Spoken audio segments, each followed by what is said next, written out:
Am I the prick for refusing to reconcile with my biological sister after she falsely accused me of SA? This is my first post, so sorry about the storytelling. This story takes place 7 years ago. At this time I, 18 male, and my biological sister, 15 female, had always gotten into arguments. They would be small, petty things, but then blew up because we just didn't get along. My father at the time was in his 3rd marriage, and his new wife brought in 3 daughters. So I had 4 younger sisters, 1 biological sister and 3 stepsisters. My father was in the military, so we got sent to a military station in Japan. One day during a summer before school, our parents told us 3 teenagers that one of us would be sent back to our families in the United States due to the constant fighting. It was ultimately decided that my biological sister would be sent back to live with our biological mother, while the rest of us stayed. Start of the school year I was starting 12th grade, my stepsister, 10th grade at the time, and my biological sister would be starting her freshman year of high school. A few months into the school year, I get brought into my parents' room saying, "We need to talk." To my shock, it was that my biological sister had accused me of SA and said it was done when we were kids. My parents asked me about what she could be talking about, and the only incident that came to mind was when I was 11. I once said something inappropriate in front of her that I learned on the internet. I got reprimanded for it and was taught my lesson. My parents and my 3 younger stepsisters knew that my biological sister was a pathological liar, as she was caught multiple times in said lies. However, with absolutely no proof whatsoever, my parents said that due to this I was no longer allowed to babysit my 2 younger siblings, still in elementary school, and that I had to always be with my teenage stepsister, or an adult with them. When I called them out on believing a pathological liar, they said, "We don't believe her, but we have to take this seriously." My response to them was, "If you take this seriously, then you are fueling her fire more." This led to my being shunned by most of my family on my mom's side, and even my dad's side, besides an aunt, uncle, and a few cousins. Fast forward 2 years later, I'm about to be shipped out into the military to live with my aunt and uncle, who didn't believe my sister. Mind you, I was stigmatized and mistreated for the past 2 years, based on a proofless claim. I got a call from my biological mother saying that my biological sister was in a hospital for attempting to unalive herself. I asked how this pertains to me since she also knew how I felt about my sister.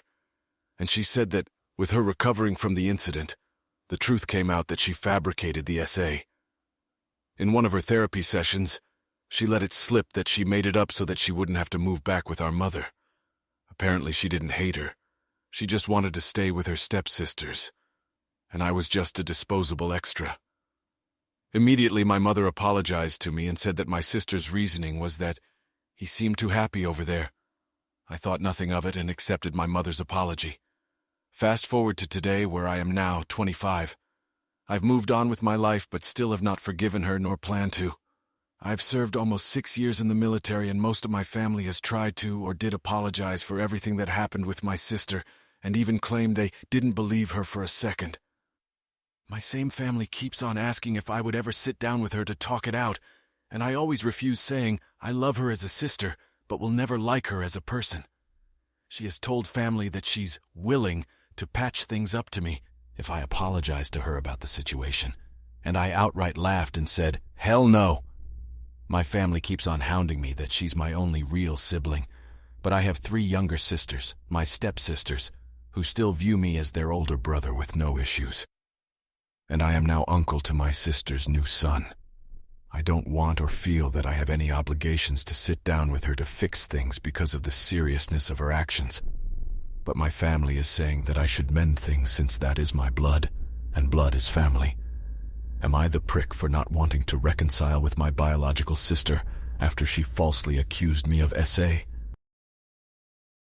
Am I the prick for divorcing my husband during his mental health crisis?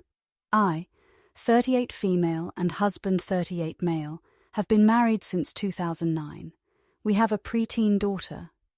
The last 3 years have been really tough on us because of my husband's bad working conditions that started to affect his mental health. I noticed signs of burnout and depression and brought up these concerns regularly to him. He was very dismissive and refused to see his situation and refused therapy. He started becoming distant and often isolated himself and was regularly butting heads with our daughter.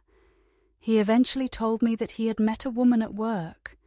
Their relationship was not, according to him, physical, but he was in love with her and felt that she was his soulmate and best friend. He said he was very sorry and that he could not decide which woman he would ultimately be happiest with.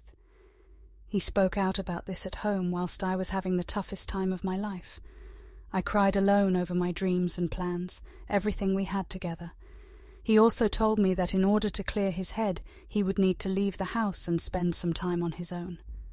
That co-worker had offered him her spare room and he was going to take it. I asked for his help organising the rest of the school year as I was commuting, and I promised him that as soon as the school year was over, I would look for an apartment closer to my work, and me and our daughter will move out, and he can have the house to himself for his healing. I found an apartment almost immediately, and we moved. He visited us one weekend a month ago and brought his chaos with him. The new home that had become a safe haven that we cherished disappeared as he took it over as soon as he came, and it felt like I wasn't breathing until he finally left. After 6 months of living like this, I decided I had given things enough time to mend, and they had not. I was still hurt and bitter, and he was still cagey about what was going on and what his ultimate decision really was. I told him I was done living like this and that I wanted a divorce. He absolutely lost his shit and left and drove back to our old house in the middle of the night just to get away from me. A week later, he told me the co-worker is pregnant, and he was angry that I didn't want to even try to fix our marriage. Since then, he has gotten increasingly more hostile and accusatory in his communication with me. He blames me for breaking up the marriage and abandoning him during his crisis. He says he was not himself and has no idea why he did the things he did, but that I was the one who left. He claims I was no help when he needed me, and that I had clearly mentally abandoned our relationship long before. He tells me I'm cold and calculating, and clearly not the person he thought I was. I understand that he is not well. He finally did go to therapy. I explained a lot of his actions with that in mind at first. So am I the prick he claims I have become, taking his daughter away and leaving?